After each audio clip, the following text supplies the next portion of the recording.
Elephant Country. Gopi was excited.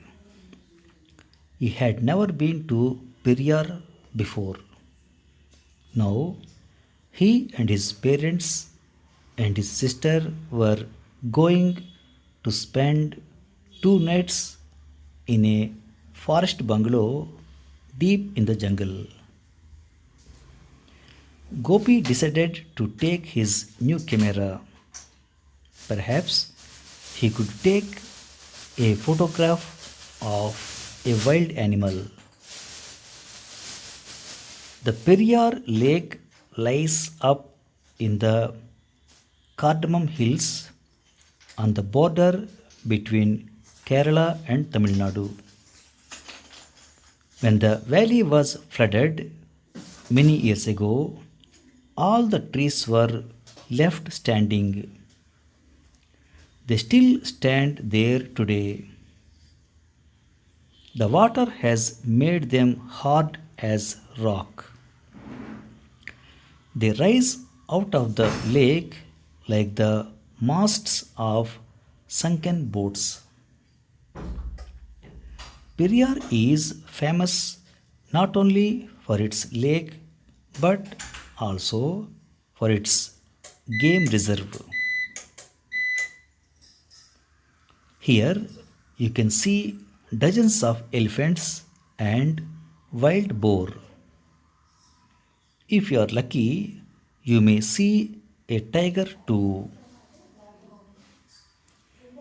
They had to walk a long way to reach the forest bungalow. A guide led them along narrow paths through open grassland, then through forest. They had to carry bags with enough food for 2 days. There are no shops inside the game reserve. At last, they reached the bungalow. The guide left them there. I have to go back quickly, he said, before it gets dark. But although he was in a hurry, the guide found time to ask Gopi to take his photograph. He rolled down the bottoms of his trousers and stood stiff and unsmiling while Gopi clicked the camera. I will come again after 2 days to show you the way back, he said after Gopi had taken the photograph. Then he walked briskly down the path and out of sight. They settled in the bungalow quickly. Gopi's mother and sister got the kitchen organized. Gopi and his father lit a fire and put kerosene into the lamps ready for the night. They just had enough time to explore outside the bungalow before it got dark. The little house was surrounded by a trench to keep away elephants and other wild animals. A thin wooden bridge crossed the trench. From there, a path led down to the lake. Look, cried Gopi. Look at the huge footprint. He pointed to an elephant's footprint at the edge of the trench, just beside the little bridge. It is not fresh, said Gopi's father. The mud is hard now, but I am glad we have this trench to protect us. Early next morning, just as it was getting light, Gopi woke up. The air was sharp and fresh. In a second, he felt wide awake. He crept out of bed and slipped quietly into the living room. Through the window, he could see the lake half covered in mist. The old dead trees loomed out of the misty water like ghosts. Through the mist, on the far side of the lake were the elephants. Elephants. Gopi felt a thrill of excitement. A herd of elephants was wandering peacefully through the tall grass. They were pulling up great tufts of grass with their trunks and eating contentedly. Gopi scrambled into a warm pullover, snatched up his camera, and bounded out of the house. He dashed across the little bridge and down the path to the water's edge. He stopped there, out of breath, and gazed across the lake at the elephants. They were too far away for him to take a photograph, but Gopi was happy just to watch them. These were not Jew elephants or temple elephants, they were real wild elephants. After a few moments, Gopi noticed that he was standing near the end of the lake. The strip of water narrowed sharply, and only 300 yards to his right it ended. He set off immediately. If I can get round the end of the lake, he thought, I shall be on the same side as the elephants. Then I can see them from close up. The ground became wet and marshy. Gopi struggled through the thick clumps of wild grass. Suddenly, there was a loud grunt. A large boar leapt out of the grass and darted away along the valley. Its sharp white tusks gleamed in the early morning light. Gopi's heart beat loudly in his chest. He looked back. The little forest bungalow where his parents lay asleep was out of sight behind some trees. He was alone in the jungle now. Perhaps I should go back now, he thought. But then his courage returned.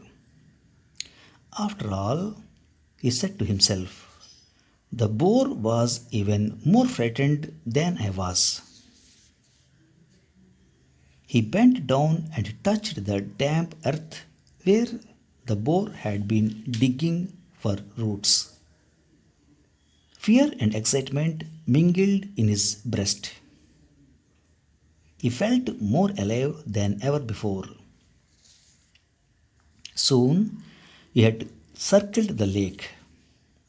Here the grass was thick and tall. It grew high over his head, and he could only see a few yards ahead. He pushed the grass aside and strode on. The elephant grass became still thicker. For 5 minutes he stumbled blindly. For 10 minutes he walked through it. He could no longer see the lake, and he began to wonder if he was lost. How shall I find my way out of here? I may wander here for days and never get out again. Perhaps I should go back now, he thought again. He stopped, tired, and looked around himself unhappily at the forest of grass. Then he listened. Through the silence of the forest, a sound came to his ears. It was a strange ripping sound, a swishing and a tearing. Gopi held his breath. The sound came closer, swish, rip, and louder, swish, rip, like grass being pulled up out of the ground. The elephants, Gopi cried. They must be a few yards in front of me, and I cannot even see them. They will trample me underfoot. They will pull me up by mistake with a mouthful of grass. Gopi scrambled desperately through the grass towards a tall tree. He tripped and fell, jumped up, stumbled again, crawled forward on his hands and knees. He reached the tree breathless and frightened. The strange tearing sound was closer than ever. Gopi clambered upwards. He pulled himself up to a fork in the tree about 15 feet above the ground. He held tightly onto a branch and turned round. His mouth fell open in wonder.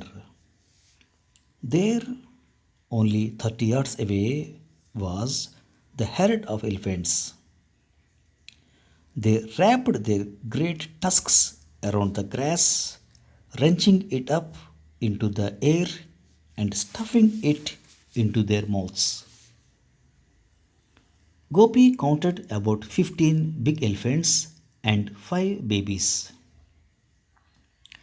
How easily they moved through the tall grass where he had struggled and stumbled.